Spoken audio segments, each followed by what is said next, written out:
think about like the act of observing our thoughts, which is commonly used in many meditative practices, but also elsewhere as well.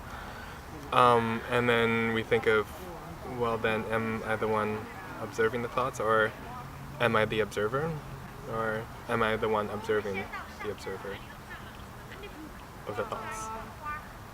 Who knows? The observer observing the observer observe the thoughts, and on and on.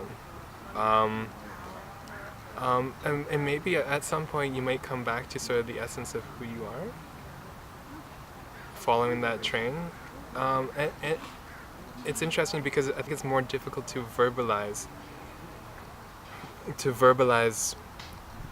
this idea, simply because of the finiteness of language and maybe the finiteness of the conscious mind. We cannot consciously imagine the ends of the universe at the beginning of time.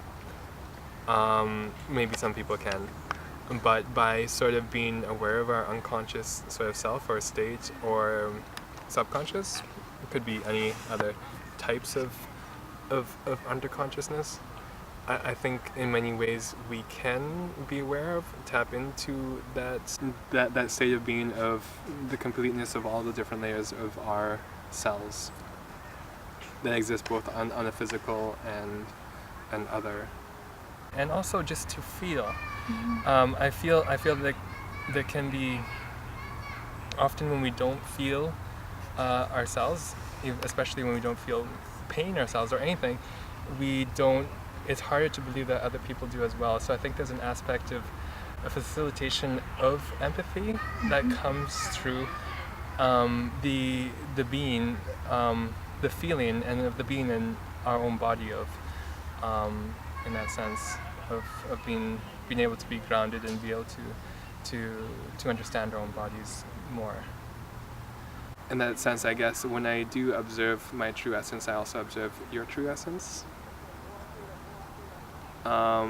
It is only when I become obsessed or almost identify into this, that this is me, this subjective thought, idea, physical, specific form, on only one layer of our existence, of our experience, that I create this idea of division between a self, either myself or another self.